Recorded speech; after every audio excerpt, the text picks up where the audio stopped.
Jamrib bump on the Arkane, Sabadi to my Laotian brothers and sisters, and Swati Cop to my Thai brothers and sisters, and lady boys, we haven't forgot about you. If you click this link, this vlog, this channel, just know you promoted yourself to being a Cambodian because Cambodia is so good at making you feel like family.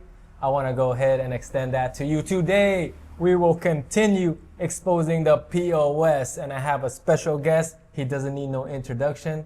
Kevin, I want to thank you for feeding me and taking the time to meet up with me, because the brothers and sisters of this channel love you, man. They love your work. And thank you for this beautiful t-shirt. I freaking love it. And without further ado, I just want to start by asking you to introduce yourself, but I want to ask you also, why did you choose Cambodia? How did that come about? You could have been anywhere in the world. Cambodia was a happy accident, really. No, well, first of all, thank you for coming out, seeing me. I've been following your channel since day dot, brother. When we started at zero, literally. Tell the brothers and sisters. July the 31st last year was the day I opened my Facebook account, and it's you guys there watching that have given me the following, given me the influence, in whatever words you want to use. I don't like all these cliched terms, but it's you guys that have created the movement. I am sorry, my phone just... Don't even worry about it. Let me silence it. As you guys know, Kevin is very, in Cambodian we say labay, so popular. Yeah, I started at 0 followers on July the 31st. I'd done a music video, Abu Thai, Which was funny. It blew up because some DJ played it in his club, got like 1 million views, which to me at the time was mind-blowing because I'd never had anything over maybe 500 people watch. And then my sister started telling me I should post about the conflict because I'm passionate about it, and I did, and you guys got behind me, and I'm still grateful for that. As far as why I came to Cambodia, as I said, a happy accident. My friend Alan in 2016 just called me on a random Thursday and said, "Kev, do you want to come to Cambodia on Sunday?" It's like, yeah, why not? Why not? And we were here by the Monday, and I fell in love straight away. The first thing we did was go to S21 and the killing fields. Broke my heart. Still hurts now just thinking back on everything that I witnessed the several times I've been there. I believe it should be education for every tourist that comes to Cambodia. The first thing they do is learn the history, because then you come out of there and you meet the people, and they're so full of hope, so full of love, so full of care. Actually give a damn about a fellow human being. Like you've lived in America most of your life. All my life. All your life. I've lived in the UK for the first 75% of my life, and I can tell you now, it's not the same as it is back home. Back home, people don't care about the fellow human being. People don't put other people first. People don't worry if you've eaten enough today. People don't worry if your health is good. People don't wish you good luck in life every opportunity they get. That's just the way this country is. We care about the fellow human being. And that's to have that way as the default expected way for people to treat each other after that much of a horrendous history just blows my mind. Yeah, I just want the brothers and sisters to know that one of the first videos I saw during the war was Kevin talking about, and I learned so much in that video, was the demarcation, the treaties, and the watershed, and you went in depth with that, and I learned so much, and I want to thank Bong for that, because when the conflict happened, the war happened, a lot of Khmer people were down. They felt hopeless. That's what I felt. And, you know, we had such a dark history, and war is never the answer. There's nothing that we cannot sit down and negotiate or talk about. This is what I believe. And I'm on the side of the fence that the disputed area, if you want, just draw down right down the middle, and I'm okay with that. There's no need for war. There's no need for killing each other. But what this conflict made me realize is how much hate that the Thai people had towards Khmer people. I didn't even know. There's racism is horrendous. Just for sticking up for Cambodia, I've had death threats, credible death threats as well, with locations and pulling up photos that this is a really weird thing. They're finding photos that I'd lost a long time ago, like in archives of the internet, which is fine because there's nothing in my history to hide. But and that hurts them. I'm untouchable because I'm not one of those Westerners that come to Asia to abuse it or take advantage of it. I came because I fell in love with it. I have no skeletons in my closet. I have no ulterior motives. I'm not doing this for money. I'm not doing this for fame. I'm not doing this for anything other than it's the right fucking thing to do. Right? And that's what you Thai extremists, soldiers, and government people that might end up watching this want to understand. You can't touch me because I'm doing it for the right reasons. And they're all honest. It's all about the truth. And you expose yourselves every day. Every single day you expose yourselves. And I'm going to be there every time I can to capture that on film and with these two things in my head. Yeah, because Nice. the brothers and sisters in this channel know that we are united more than ever because of this conflict. I just want you guys to know that we came first and we will no longer stay silent. I think what happened was Cambodia, us Cambodians stood silent too long. And I don't like people being bullied. And that's what I felt. I felt Thailand was bullying Cambodia. And I took it upon myself to change my content around, and I spoke my truth. I didn't know a lot about Thailand at the time, but I have leveled up. I have educated myself. I've been watching Kevin since the beginning, so I know his journey. I've seen his journey, and I follow him, and I will continue to stand by him because why? He spoke his truth. He didn't have to do what he has to do. And you want to talk about Khmer heart, this man's got it. And I'm so honored to call you Bong. Thank you. So honored. I believe it's Own. Oh. We clarified earlier. 'Cause Yeah. You're the old man here. Yeah, I'm actually older than Evidently. Kevin. I mean, look at this and then look at the mess over here. You can tell. He's definitely older than me, right? I genuinely but shocked. your spirit is youthful, man. I'm genuinely shocked you're a year older than me. But yeah, again, like I saw you early days. Because you comment in one of the YouTube vlogs. I remember I shared your content because I wanted the brothers and sisters to level themselves up. Because if you don't have education, you don't know world history, you don't know Khmer history, you don't know about Thai history, and then you're gonna go in the comment section and they're gonna shoot you down. Because these pieces of shit, they have no critical thinking skills. They go off with memory. And what I mean by memory is when you say to them 2 + 2 is 4, they don't know why it's 4. They just know it's 4. There's a huge difference. Yeah, I mean, it's worthwhile clarifying. We're talking about the people in the comments. We're talking, when I do any of my work, I'm talking about the soldiers that are stealing our land, that are in front of me. I sprayed that jowl on the container at the place that land was stolen. You know, I flipped the bird at soldiers that are guilty of doing atrocious things on Cambodian land. I have and will continue attacking Thai leadership for the stuff that they've done. Everyday normal Thai people, I've got no beef with them. We don't hate them. If they come up in my comments and call me a name, then I've got beef with them.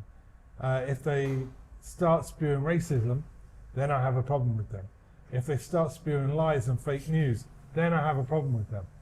But as they stand, I've got no issue with Thai people. None.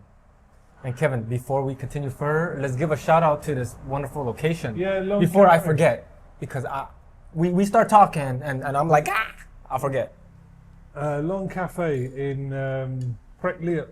They've the last time I was here, they gave me free coffee. I was here with Bongaron the last time, and they shouted us free coffee. And today they've let us move the furniture about so we get a better shot. So very grateful to them. And I just want to be, it's an honor to hold the can that you spray painted on the container. And this was the actual cape, Still ties. still tied, that he wore. And I'm holding it for you guys so you can see Brother Kevin is the truth. Tell me, the last video you posted with the gunshots, were you surprised that happened or did you expect it? And It wasn't actually planned to go to Ostmatch that morning. I just want to, I want to take an opportunity to do something here because this might actually help you with a little bit of growth as well. So, because it's. But I do because I love it. Yeah, I know, I absolutely. But it helps when you have people looking at you as well, right? So this is my first time I've really been on analysing what happened before. The first time I've Let's hear spoken it. about it. Break it down. Thai media did a news piece on me just after I got back from Ostmatch. And we were watching it back at my house before we came out to this coffee shop to film. They were making a big deal out of, Cambodian soldiers took him there. Well, duh, it's a hot zone, it's cordoned off. General population and public can't go there. Why can I go there? I asked. Why were you there, Kevin? Let's be clear. Let's be really clear. The Thai news anchor that asked me that question, and any Thai people that question this. Number one, I put in official requests every location I go to. I write a letter, I sign it, and I put it to the relevant authorities to make sure I have clearance to go to these areas. They're not just letting random Westerners go anywhere they like along the disputed border. So that's statement one. I get to go there because, quite frankly, and I'm going to take some flowers where they're due, I fucking earned it, right? 100. I've been consistent, I've been credible, and I've backed every last thing that I've said up with receipts since day one. So I earned it. That's why I was there. Secondly, of course the Cambodian military were with me because it's a hot zone. As you say, it's a sensitive zone. They're there all the time. They sleep there. And if I uploaded the footage I have from those very soldiers of you guys shooting every single night in that Ostmatch area, we'd have a different problem on our hand. But they're being sensitive about the issue and trying not to produce any more conflict. Thirdly, my response boils down to one question. You asked me, what was I doing there as a social media influencer? And I ask you, what was Gun Touch fucking Jump Along doing with 14 sewage trucks escorted to the Prey Chan borders by the Thai military? Tell them. What was Gun Touch Jump Along doing at those same borders with trucks full of speakers for 5 nights in a row, torturing a whole village of civilians, babies, children and elderly, with noise levels of over 100 decibels on the Cambodian side? Not just the noise level, the footage they were showing. Let's not forget about that. I was going there. Playing images of the Khmer Rouge on a cinema-like screen, reminding them of the darkest days this country's ever seen.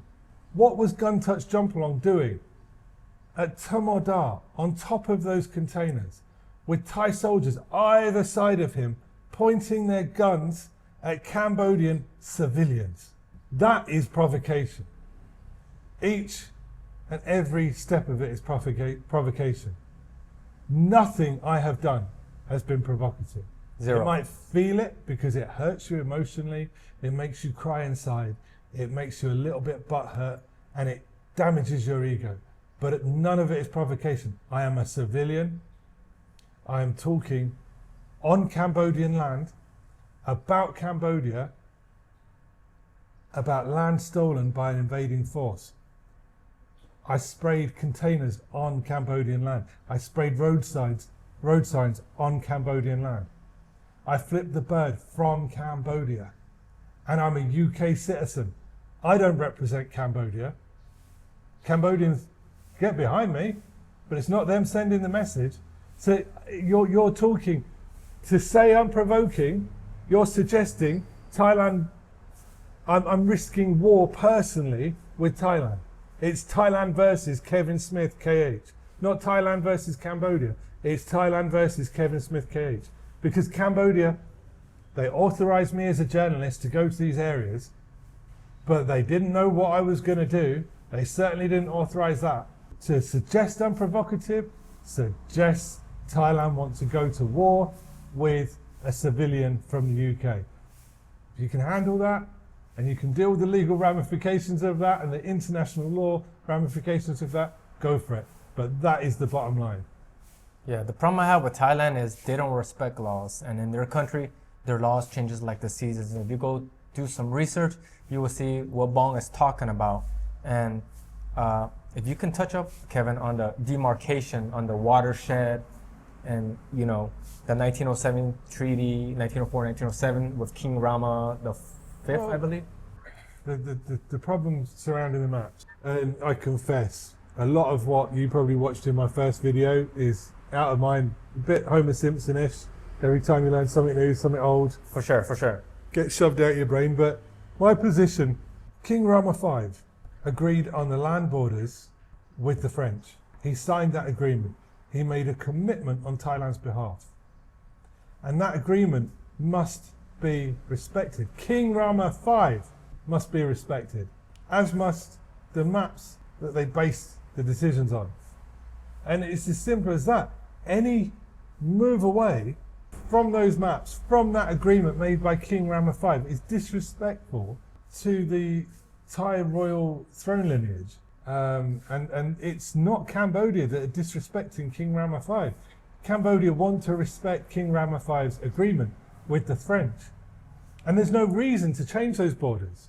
None. There's no reason to change from that time forward. If anything needs changing, more land needs to go to Cambodia. We need to go further back in time, because it was all Cambodia.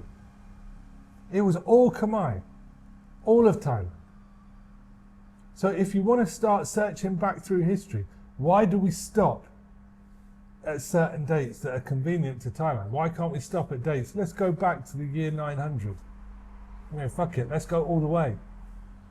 Yeah, in Thailand, they like to say that their country is much older, but let's not forget, you change your name from Siam to Thailand for a reason.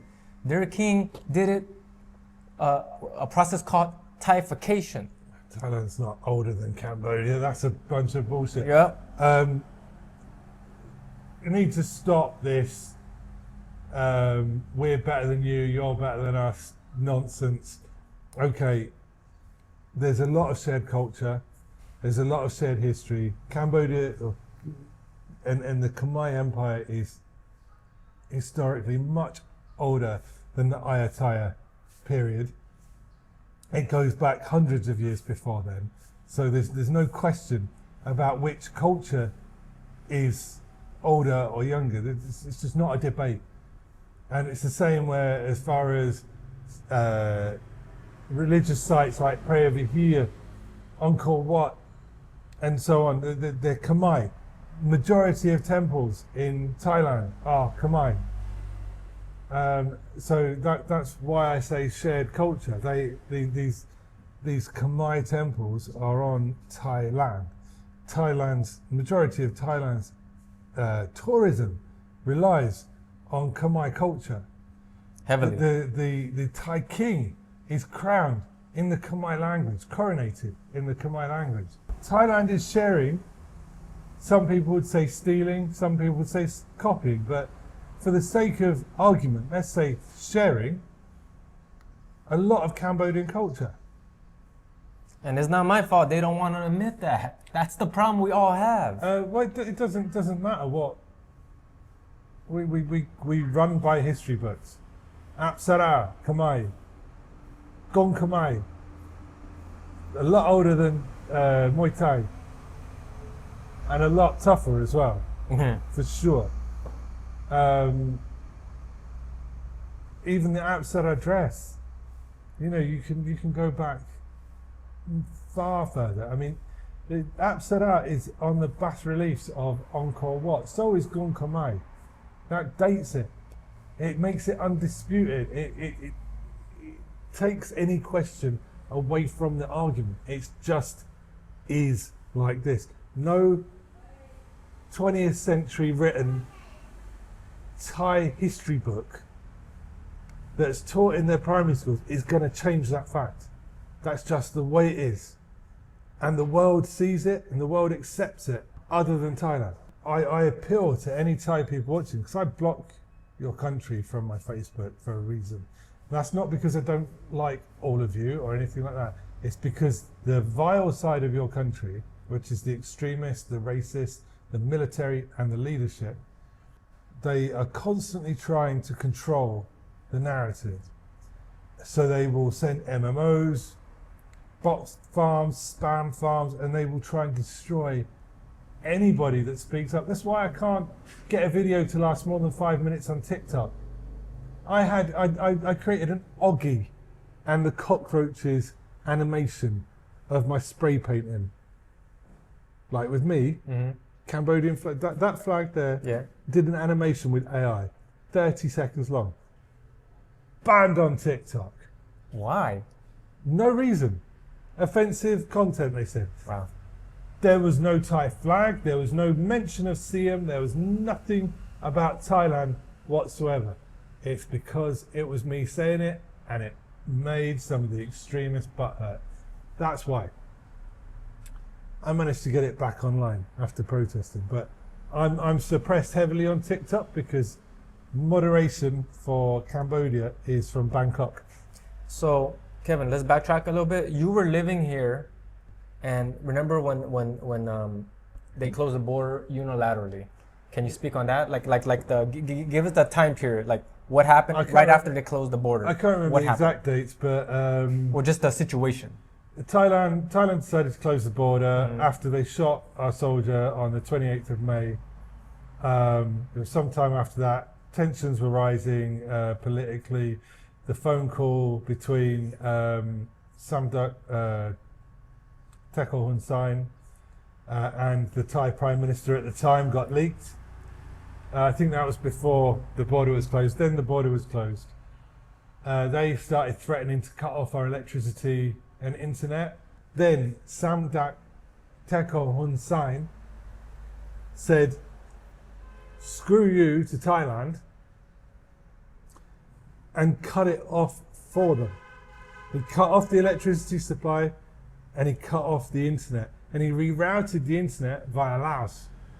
I can't remember how he rerouted the electricity, but through Vietnam via Singapore. Yeah, maybe. But I noticed from 11 p.m. that night to 11:10 p.m. YouTube was buffering a little bit more, but then it was fine. He rerouted the entire country's internet in literally 10 minutes.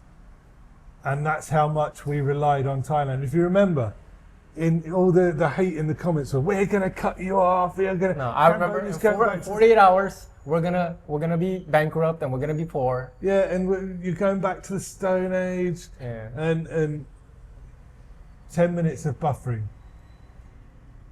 10 minutes of buffering on YouTube. Now, just so the audience know, the Thai products on our shelves are, and then the PTT stations and the Amazon cafes are gone. Yeah, major Cineplex, they've shut down. Amazon are rapidly going out of business. PTT, they're all over the country. The boycott is real. Thai products, like yesterday, somebody put a video out of some locals gambling on Muay Thai boxing, and the country's gone mad for it. I did a video and it blew up because I spoke Khmer and explained, I don't go to these border regions and put my life on the line for you guys to buy a fucking Amazon coffee or to go buy a pizza company. That's going gone. The one in Yeah, the mall. it's gone. Have you seen their rebranding? No, I haven't. TPC, What does that mean? the pizza company. Okay, well, It's apparently Cambodian owned now, but it's the same thing. Like, just change the name, man. change the name for fuck's sake. That's just never I'm gonna. still work. not gonna go because of that. Yeah, well, it needs to be different enough. Like, I went to Sabai Cinema Yeah. after they purchased what was left of multi. Was it Legend Cinema or what? It was made no Legend had It come was on. Complex, right? Major Cineplex. Oh, Major Cineplex. Major Cineplex were Thai, and then Sabai Cinema bought them, and now Thailand are out of our cinemas. But Hun Sen also, Samdak Hun Sen also banned Thai movies in cinemas, which was a brilliant move because we don't need any of that propaganda over here in Cambodia, and our Cambodian film makers are far more talented anyway. The stories we tell are original here. Majority of Thai movies, and from what I've seen anyway, the majority of Thai movies are based on folk tales, and you know they take inspiration from folk tales, and all of those folk tales are stolen from Cambodia. So, you know, even the movies. I mean, they're not gonna tell you that. They're gonna say that they're the originals. They came first, and this is their angle. Has always been their angle. So that's what I noticed about The Sims, and you know, it is what it is. The boycott's going very well for us. Cambodian produce is being more heavily relied upon, and you know it's creating opportunities for local businesses that weren't there before, because people are more prepared to spend that little bit of extra money to go more organic or go homegrown or go, you know, for better quality that you'd get from Cambodia over the mass-produced plastic shite that you get from Thailand. Because here, there's no chemicals. It's Like everything is more fresh. Another question I want to ask you: the sacrifices. Yeah. There's got to be some. You're a human being, and if you have any, if you would like to share. Yeah, like quite intense, like severe sacrifice, especially at the beginning. Like they change over time, and it's not just me; it's my family, and my children. At the very beginning, I was very hard up for money. Like I gave up. Like I was freelancing marketing, and I gave up my work, my freelancing work, so I could focus on research and putting videos together. And I was just driven, you know, when you get that kind of thread of following your nose and just going in the right direction. I just felt pulled and compelled to speak the truth about the situation, but then it almost became an obsession. I couldn't not do it. As soon as I saw a new piece of news coming out, I had to do something about it, and that took me away from my work. I lost all my clients, and then I spent from August through to pretty much December with zero income. December, I had less than $2 in my account. Wow. It was bad, but Cambodian people stepped up and offered some support. So all that criticism of he's doing it for money from other critiques, from other people who would look to bring me down, I certainly wasn't doing it for money. So that was quite psychologically difficult on me and my family, because we were going without whilst I was doing all of this work for the country. There was 1 week in December I didn't eat 2 nights, so Wow. my kid could eat. You know, But that's the ultimate sacrifice, man. Of being a father, being I sacrificed. Like I'll tell you now, I sacrificed my kids before I sacrificed for country, but that's just the way it went. My kids, they're slowly, unfortunately, getting used to it. But when I first started going out there, they were scared. They got to be scared for you. highly anxious. My eldest, I don't know if she'll be too happy about me talking about this, but she had a very tough year in 2025. She lost Uncle Alan, who was the one that introduced me to Cambodia. we went through a significant hardship period financially, put a lot of stress on. Dad went from being there 24/7 to suddenly very focused on the border issues, and then all of a sudden we're bringing 2 more kids into the house.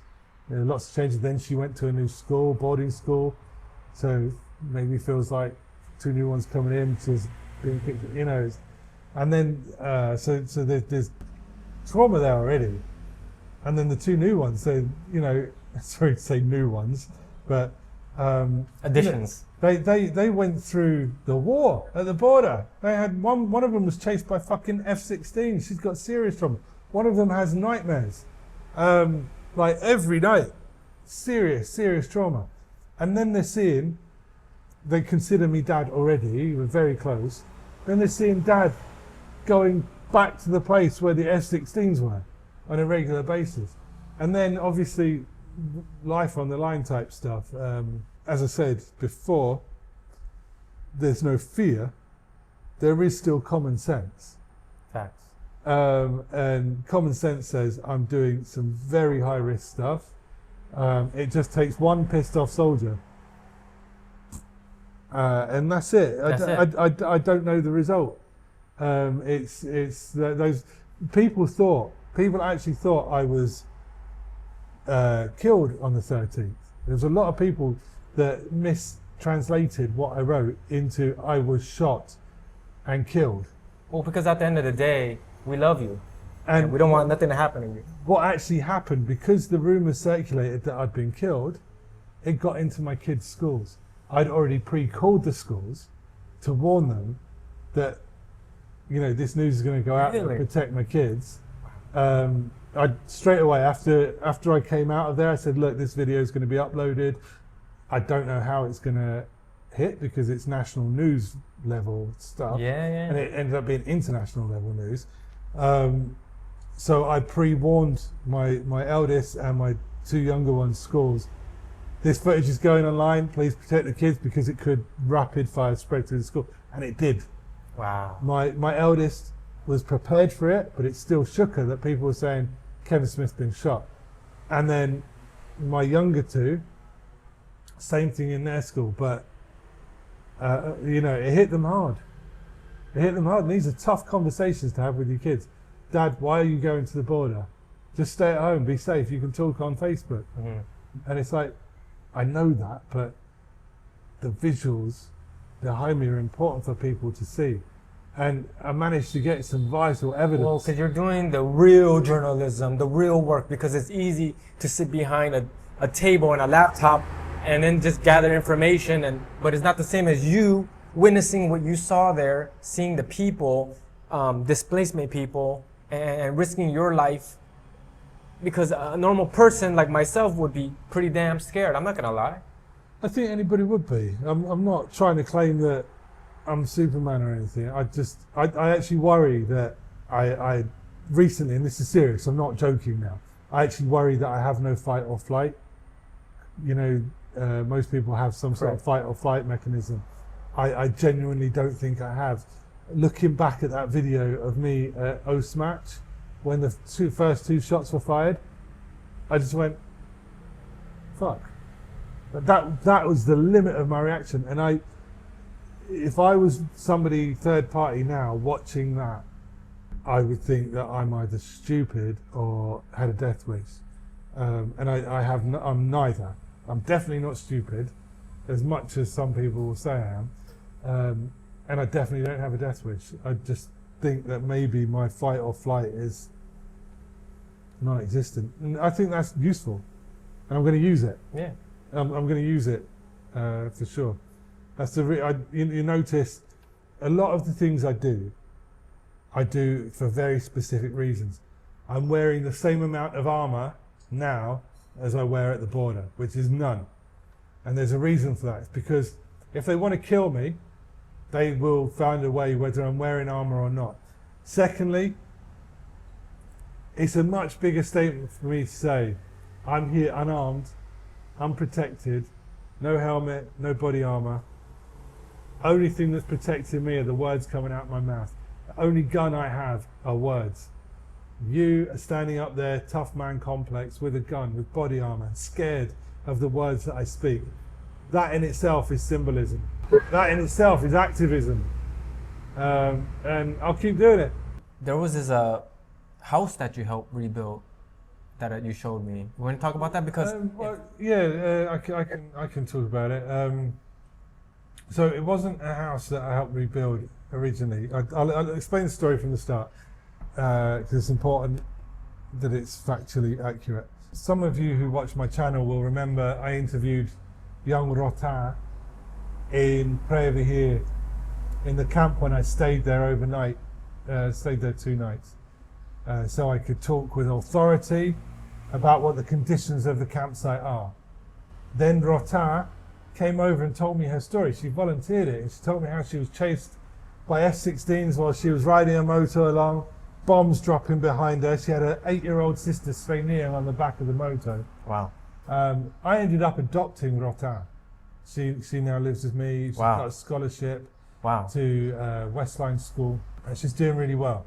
That was at the request of her parents, by the way. We looked at different options, and it was ultimately decided it would be best for her, especially with her English skills, that she come and stay with my family. And anyway, I won't go into that. It's private family stuff. Nobody else's opinion is relevant. However, her family stayed in the camp. They've now left the camp. And when they left the camp, they went home and they saw their cashew tree farm had been burnt down by Thai soldiers. Burnt to the ground. Wow. Whilst they were staying in the camps. Wow. So I did a fundraiser for them. $2,000. We raised it in about a day. Really quickly. Rapid. People stepped up. They decided in the end it would be safer for their family to go live back at their family home, their father's home, grandfather's home in Kampong Cham.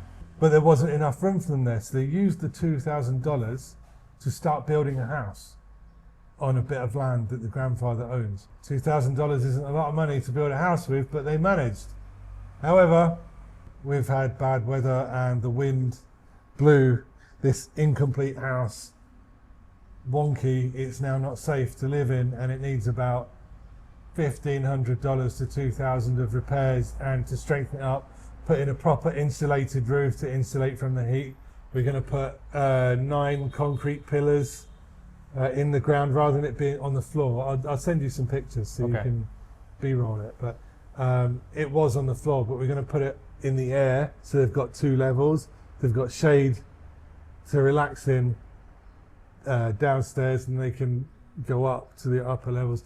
And we've already had the work quoted. It's going to be between $1,500 to $2,000. You know, if you do a GoFundMe, we would love to help. Like the Burns sisters of this channel, like when I did the first GoFundMe, they stepped up in a huge way. And I don't like to ask for money, but a Burns sister of the channel told me, Bong, give us a chance to help. This is a brilliant opportunity to help. I don't have a problem asking for money if it's for the right reasons. You know, I'm sure your audience are aware of me, and I'm sure my audience are watching too. I only ask for money when it's needed. I don't ask, I tell.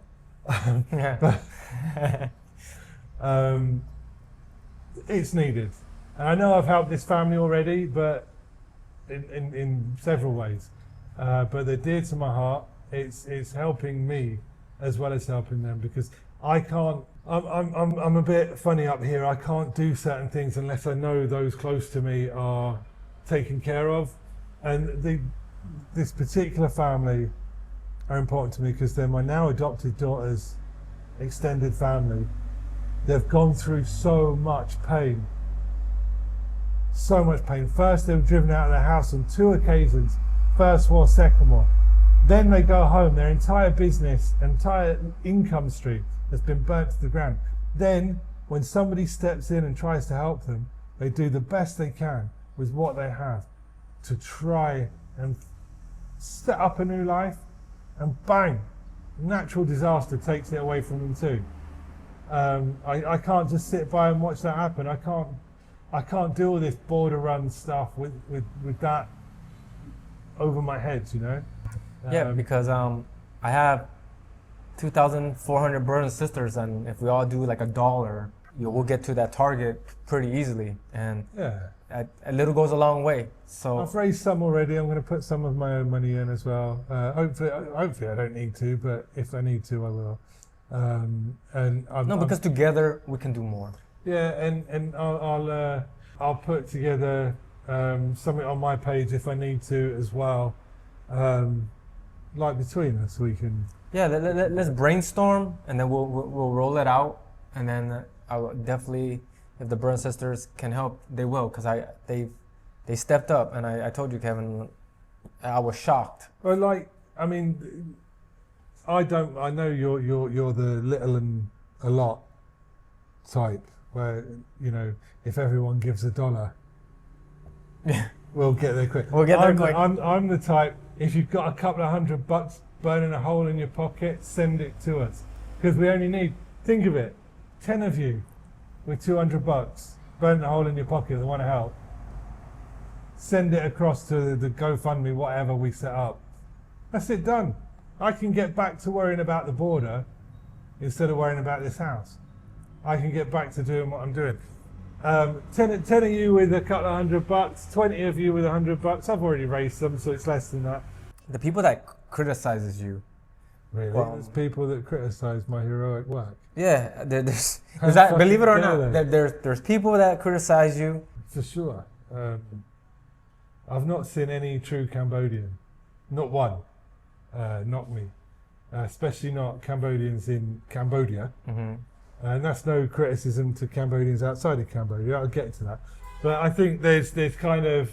There's Thai sympathizers. Well, there's three levels. There's three types of people that don't like what I'm doing. There's Thailand and Thai sympathizers. Obviously, they're not going to like what I'm doing. So there's no surprise there. That's fine. I expect that. Biggest one that surprises me is the Western... I get a lot of Western jealousy. Whether it's Westerners abroad trying to knock me down because they're not getting to speak up on Cambodia. I don't know. I don't. Are you understand. talking about Western Cambodians or Western Asians or Western? No, Westerners. Westerners. Not Western Cambodians. I'll get to that in a minute. Okay. So I just want to make sure I'm hearing it correctly. I'm talking like and expats in Cambodia, UK expats, American Copy expats, that. Australian expats. A lot of them are fine, and some of them are great, even. But there's a certain crowd that fit a certain stereotype that just seem to hate what I do. And then you've got the internationals that are outside of the country that decide to criticize and decide they've got the right to have a voice for Cambodia when they're not even here. Criticizing for things that they would never have the guts to do. Tell them. Never have the bollocks to do. Don't have the intelligence to understand. Don't have the vocabulary to speak on. Don't have the command of the English language to fluently depict what's going on around them even. That troubles me. And when you have these people that come into this country for a very short amount of time and big themselves up to the point where people here believe they've got real influence when they haven't, and then they try and knock down somebody that's actually credible, they're trying to take the good course that I'm on and the good work that I'm doing and steer me off course to try and steal some of the momentum, I guess. And that's bad for Cambodia. That's very bad for Cambodia. Yeah, so that's the second category, is just Westerners in general. The third category that I get probably the most consistent heat from are Cambodian Americans. Really? Yes. Speak on that. I want to hear this. And they're divided. Cambodian Americans are very divided. You've got one side that are very supportive, regardless. Regardless, yeah. and they actually understand how this country works. Correct. Politically, historically, culturally, and physically. They've been here, they've got family here, they understand how this country depends on stability. But then you have another section who are absolutely insistent upon destabilizing the country for their own political ways and means. And they are then leading a flock of sheep, effectively, of people that believe them. Because Are you referring to like the Sam Rainsies of the world, those kind of people? I'm not going to name them directly, but it's anybody who would look to seek to destabilize this country. So I'll give you an example that I can give you an example of. There's a journalist called Fan Fanar, and he is a former supporter of the CNRP because they no longer exist. He tried to create fake news surrounding what I was doing. Wow. Right? Think about that for a second. Think about how opportunistic that is. The guy's in fucking America, right? And what's his name again? I want to make Fan Fanar, Phanphanna. He's in America. How far away is America? 10,000 kilometers? About 15,000? I don't know. about 10, 12, It's a long fucking way away. 16 hours. 10,000 kilometers away from the active conflict going on. I am stood in Phoi Phet. You live here. I was stood in Phoi Phet at that roundabout with bombs dropping fucking 100 All meters away documented. from me, on camera. Then I went to Bong Tra-Khorn, the first civilian to get anywhere near it. I went closer than even the Cambodian soldiers would go. I went 30 meters away from Bong Tra-Khorn. 2 weeks later, I'm in Odar Mean Che, documenting another area of the border, and I suddenly see a news article coming up, Fan Fanar claiming that the government wouldn't allow me to go to Bong Tra-Khorn. Yet I'd already been there 2 weeks later, and he put up a picture of me with the governor of Odar Mean Che. He doesn't even know the country's fucking geography because Bong Tra-Khorn is in Bontai Mean Che, some 2 hours away. And he's saying that the governor of Odar Mean Che didn't let me go to Bong Tra-Khorn because he'd seen a photo of me standing next to the deputy governor of Odar Mean Che. Sorry, it's a bit of a complex story, but if you've been following, you know the absolute burial that took place of this Fan Fanar when I found out about it and put my face to video. I buried the motherfucker. I absolutely destroyed his credibility. He tried to apologize, but he said if I did wrong, if I did this, he wouldn't offer a committed apology for being an absolute, utter cockhead. So I buried him further. And that's it. And the problem with people like that, if they had what they wanted, it would absolutely destabilize this country. We wouldn't be worrying about a war with Thailand anymore. We'd have much bigger problems. Much bigger. Much bigger problems. And anybody outside of this country, and I'm sorry to my loyal Cambodian American supporters, but anybody outside of this country gets no say in the way that it's run. Zero. Because those laws, the way that it's run, do not affect you. And that is the bottom line. We are stable. We have stability. We've had stability for 40 years. The reason we've not had more invasions in this country is because Samdak Techo Hun Sen has kept this country stable. Bottom line, no matter whether you like it or not, Western propaganda, Western media has made you believe a certain way, and it is time that section of Cambodian Americans, Cambodian Australians, and Canadians as well, it's time you did some real research. If you haven't stepped foot in the country, come back to the motherland and see it for yourself. See how well this country runs. It is like a machine, but a really relaxed, humbled and beautiful machine.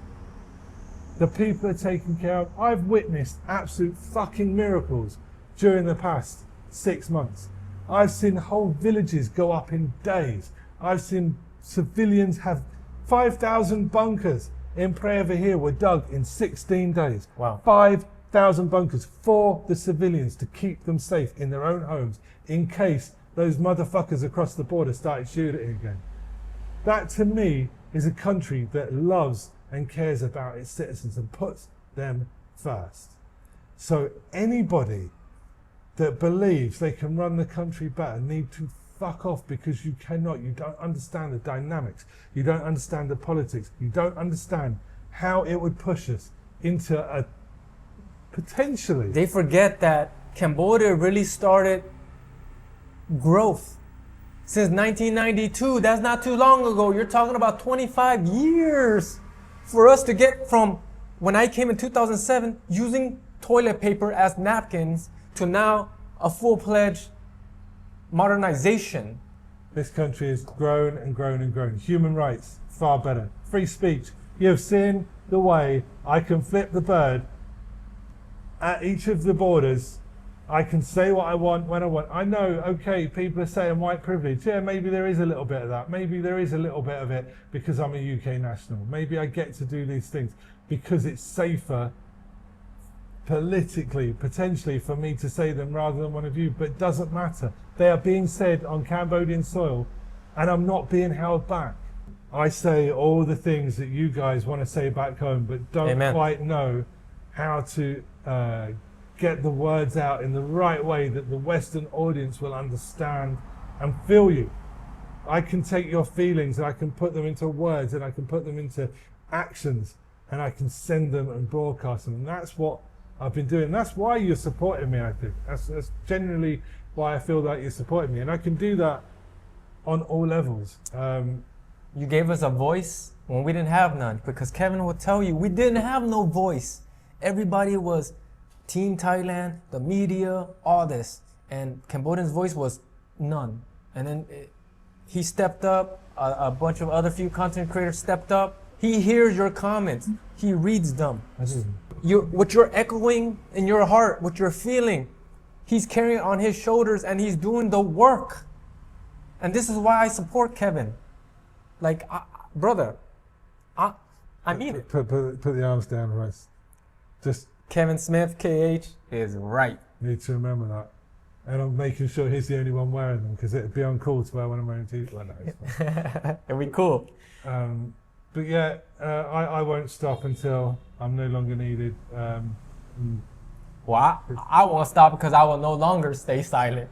Yeah, my mouth doesn't know how to close. One other thing I have to admire is you being in the border. And you went, at least from what I saw, with a camera guy or a guy What about him? to pretty much the front line, where if they wanted to get rid of you, they could have done that. Now, were you scared? Like, what was going through your mind? Walk me through that. I had a very harsh introduction to the realities, because you got to remember I started during active combat. You know, the war was going on when I started going to these places. Started in Tamor Dar. Started on the hill. Before you go into the kind of valley of Tamor Dar, you go back down the other side of the mountain and then to the casino.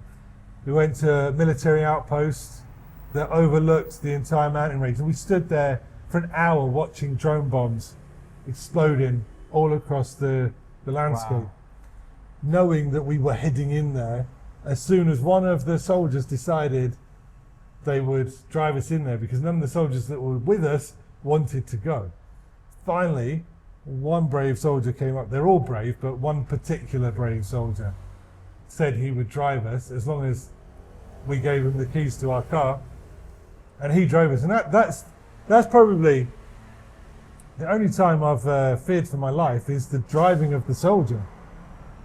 He drives like a maniac, like Ayrton fucking Senna.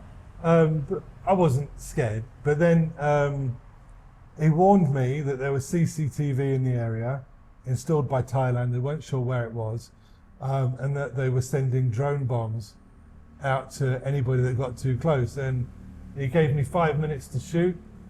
Within 90 seconds, the drone was on its way, and we had to escape.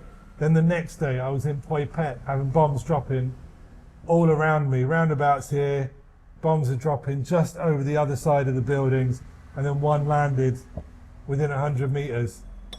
And you see my face on the video that I was taking as it dropped. And so when I say, yes, I am fearless, I can back it up with receipts. I didn't flinch, not even a little bit. My driver at the time let up in the air, almost 3 foot. Oh, this was a different bomb. We were sat down next to the roundabout. I was sat next to like maybe 3 foot away from a tree. Bomb went off. My driver was stood in front of us. Bomb went. He jumped so high in the air, and he had 2 choices: hide behind the tree or hide behind me. And he hid behind me, which kind of says it all. Then spraying the containers, staring Thai soldiers in the eye, shouting at them at times, flipping the bird, spraying other containers, spraying the road signs, warning shots fired, arguments with, I've mentioned several times I've had snipers trained on me at almost every location. Finally today, the day we're filming this, what is it, 2018? Yeah, 2018. No, sorry, it's the 18th of May. 18th Right? of May. 18th of May, the day I uploaded the video of Ruot Chompai, where you see a soldier pointing his gun at me and cocking his gun. That's been happening for months, but it's the first time we caught it on camera. And the question is, am I scared?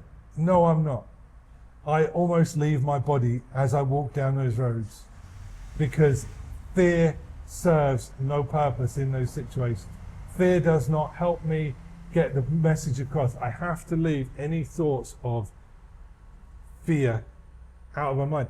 When I come home, I think about what I've done, and the only concern that goes through my mind is if something had happened to me, what about my children? And that keeps me up at night sometimes, but it's not fear. That's just parental responsibility kicking in, I guess. But I shouldn't have to worry about my safety. I am a journalist, stroke content creator on Cambodian soil, doing peaceful things. They may not like those peaceful things, but they are still peaceful things. So I have nothing to fear, right? No, because I'm on the same boat. Sometimes I get brothers and sisters private message. They fear for my safety. And honestly, I believe when I'm doing, there's a purpose. I'm doing it because it's the right thing to do. And I read your messages. I hear what you're saying. I hear what you're feeling. And not everybody can do what we can do. I get a lot of people, whether it be general supporters, other content creators,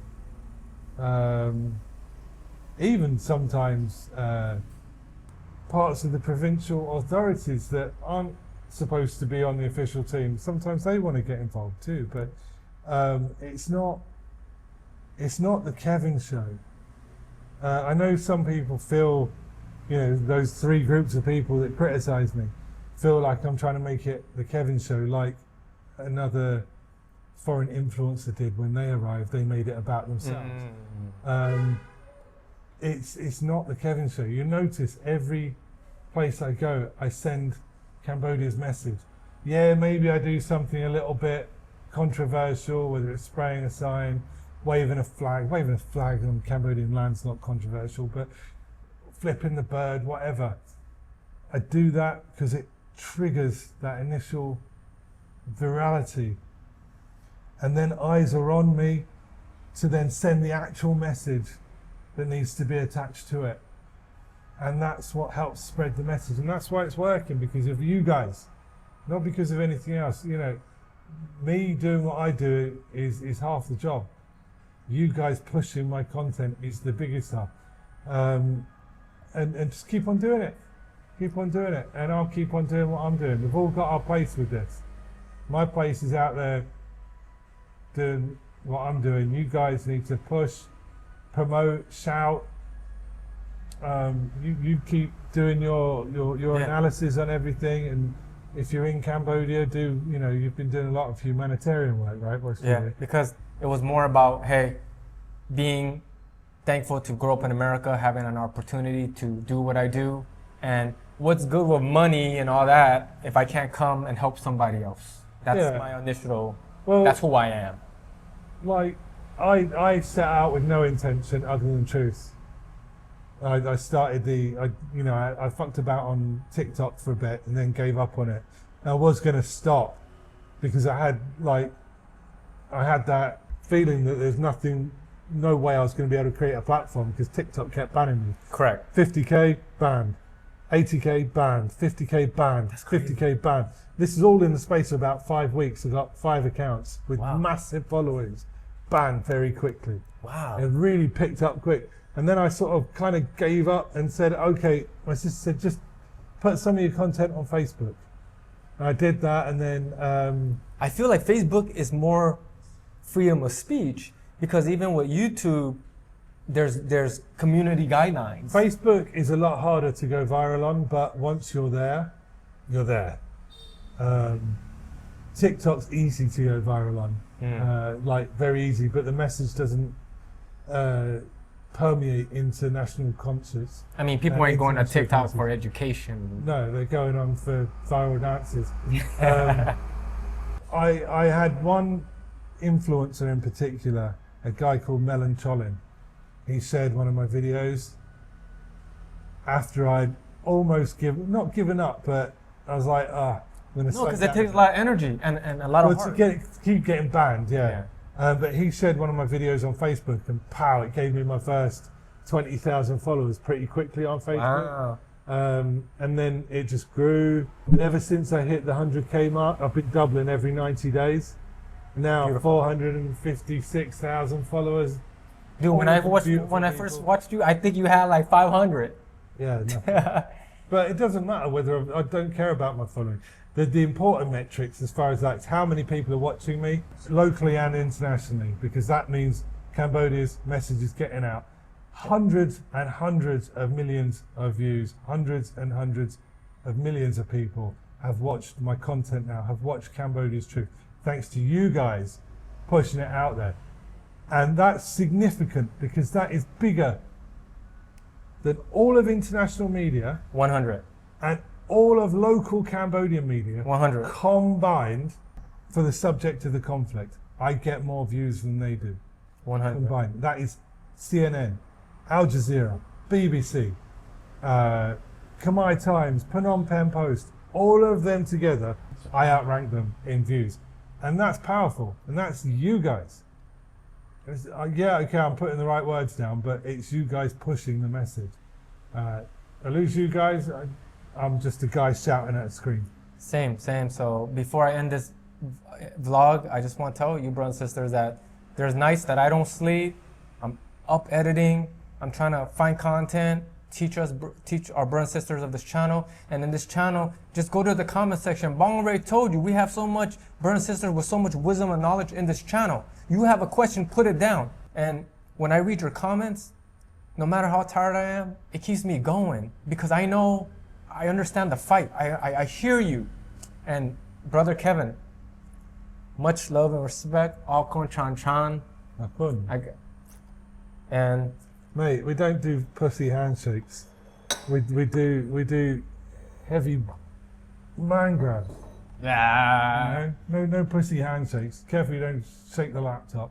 But we Cambodian brothers, we're su, you know? Never stop. We're not gonna shut the fuck up, Thailand, so until you start talking the truth, we're gonna be there to do it for you. Don't forget that. Okay. Take care, guys.